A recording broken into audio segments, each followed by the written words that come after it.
Hello friends, जैसा कि आप सब लोगों को पता है कि आज रेलवे का मिनिस्ट्रियल एंड आइसोलेटेड कैटेगरी का स्टेनो का स्किल टेस्ट होना था।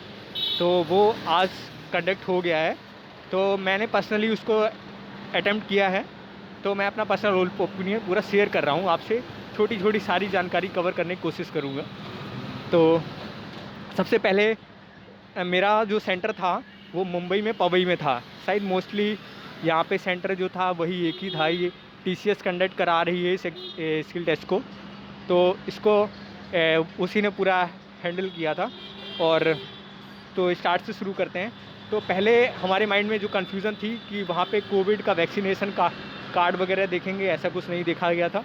और दूसरी कन्फ्यूज़न थी कि फ़ोटो उसमें जो लगाई थी वही वाली चलेगी एडमिट कार्ड में जो लगानी है, या कोई और भी लगा सकते हैं। तो एज सच कोई इश्यू नहीं मुझे दिखा। तो वहाँ पे बच्चे कोई भी लगा के ला रहे थे। लेकिन अगर आप वही वाली फ़ोटो लगाते हैं तो कोई इश्यू नहीं है, वेल एंड गुड है। और उसके बाद में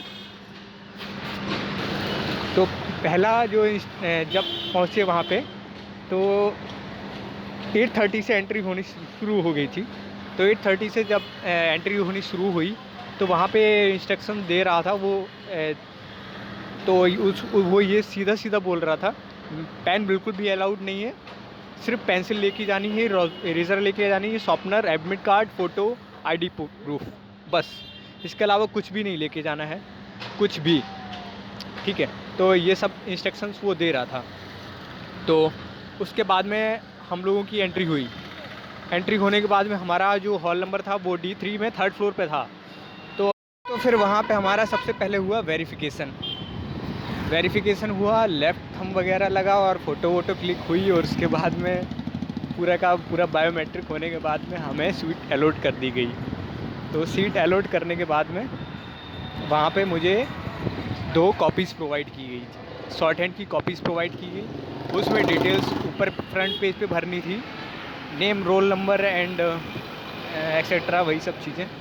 तो उसके बाद में अंदर जो था हर पेज में रोल नंबर लिखना था, इतना लंबा रोल नंबर, और वो भी हर पेज पे लिखना था और दोनों साइड, और सिग्नेचर भी करने थे हर पेज पे। तो 20 पेजेस की एक कॉपी थी। तो 40 बार आपको सिग्नेचर और रोल नंबर अपना लिखना है उसमें। और दो पेज शायद एक कॉपी में ब्लैंक थे। तो ऐसा था। उसके बाद में एग्ज़ाम के लिए वहाँ पे वार्निंग है, मतलब इंडिकेट करा गया कि trial passage will be dictated with in a minute. और उसके बाद में उन्होंने स्टार्ट और 1 2 3 या कमेंट्स कुछ भी नहीं बोला, सीधा शुरू कर दिया। मैम ने शुरू कर दिया, रिकॉर्डेड वॉइस थी, वो शुरू कर दिया। उसके बाद में जैसे शुरू हो गया, वो 1 मिनट का ख़त्म हुआ। तो वो जो वॉइस थी वो स्लो थी, हमारी जो हॉल में थी वो स्लो थी वो वॉइस। तो और स्लो थी, और एक स्टार्ट और ये सब भी नहीं बोला, अचानक से स्टार्ट कर दिया, ये कुछ वे नहीं होता है। तो इसके लिए सभी ने वॉइस रेस करी। तो उसके बाद में वो जो स्टाफ था तो उन्होंने कहा कि ठीक है, दूसरा पैसेज लो, अभी क्या हुआ है। तो हम लोगों ने दूसरा पैसेज लिया। दूसरे पैसेज में भी सेम प्रॉब्लम। फिर हम लोगों ने कहा, मैं अभी मैम बिल्कुल स्टार्ट ही मत करना, वो पैसेज जो मेन पैसेज है वो उसको स्टार्ट मत कर देना, जब तक ये प्रॉब्लम रिजॉल्व नहीं हो जाएगी तब तक हम मेन पैसेज नहीं लेंगे। तो उनको क्या था, उन्होंने जितना टाइम पे उन्हें स्टार्ट करना तो उन्हें स्टार्ट कर दिया, जैसे तैसे बच्चों को अंदर कर दिया हॉल में, और बच्चे जो जिन्हें लिखना था वो लिखने लगे। और उसके बाद में जितने टाइम से स्टार्ट होना था मेन पैसेज वो शुरू हो गया था। उसमें भी कोई स्टार्ट या ऐसा कुछ नहीं बोला गया था, सीधा शुरू। और फिर जिसको लिखना था वो लिखने लगा, जिसको वॉइस रेस करनी तो वो वॉइस रेस करता रहा परमानेंट। फिर तो उसके बाद में सारा का सारा मतलब मेरे ख्याल से 90% से अबव बच्चों ने ऐसे ही पूरा टाइम कुछ किए ही नहीं। और कुछ सिस्टम में जिसने करना भी चाहा तो उसमें क्या था कि उसमें प्रॉब्लम आ रही थी, किसी का कीबोर्ड वर्क नहीं कर रहा था, किसी के सिस्टम में हैंग की प्रॉब्लम थी, तो किसी का ओपन ही नहीं हो रहा था। तो ऐसी प्रॉब्लम थी। तो इन्विजिलेटर जितने भी थे सारे के सारे बच्चों को संभालने में बिज़ी हो गए। तो कोई संभालने वाला नहीं था कि किसको प्रॉब्लम आ रही, क्या है, किससे कहा जाए। बच्चे भी बड़े परेशान हो गए वो। तो ये भी एक हम लोगों के यहाँ ऐसा हुआ। तो उसके बाद में क्या हुआ कि नीचे वाले हॉल के सारे लोग चले गए, अपना टाइम पे पेपर करके चले गए सारे लोग, ट्रांसक्राइब करके। उसके बाद में अब हम लोगों को रोके रहे। फिर कहा स्टाफ आया है, आरआरबी का स्टाफ आया है, वो बात कर रहे हैं, आप मीटिंग चल रही है। मीटिंग ऐसी एक डेढ़ घंटे तक चली लगातार। एग्ज़ाम होने के बाद मतलब एग्ज़ाम मैंने फिनिश कर रही मैंने तो किया था, और एक पैसेज दिया था। पैसेज वो स्टोरी थी, पैसेज में स्टोरी थी और वर्ड इजी थे। अप्रोक्स 3.5 पेज में हो गया था, पूरा लिख गया था मैटर मेरा। तो उसके बाद में मैटर वो पूरा लिखने के बाद ट्रांसक्राइब करा, पूरा 15 मिनट मिला। ट्रांसक्राइब करने में जो कॉलम था ट्रांसक्रिप्शन का, ऐसा नहीं कि नोटपैड में जितना फुल पेज मिलता है वैसा नहीं था।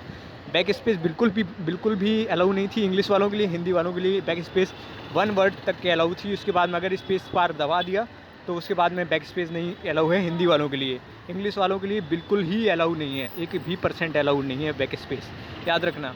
उसके बाद में जैसे जैसे हम लोगों का फिनिश हुआ, उसके बाद में क्या है, सब लोगों ने टीम बनाई, अपनी मेल आईडी और रोल नंबर वगैरह शेयर करके एक कॉपी में नोट करके बाहर हम लोग निकले।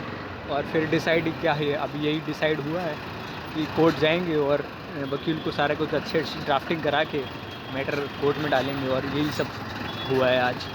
तो थैंक यू सो मच। और अगर कोई इन्फॉर्मेशन आपको रह गई है या डाउट है तो कमेंट बॉक्स में आप डाल देना, मैं आपको रिप्लाई कर दूँगा।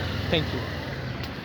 हेलो फ्रेंड्स, जैसा कि आप सब लोगों को पता है कि आज रेलवे का मिनिस्ट्रियल एंड आइसोलेटेड कैटेगरी का स्टेनो का स्किल टेस्ट होना था, तो वो आज कंडक्ट हो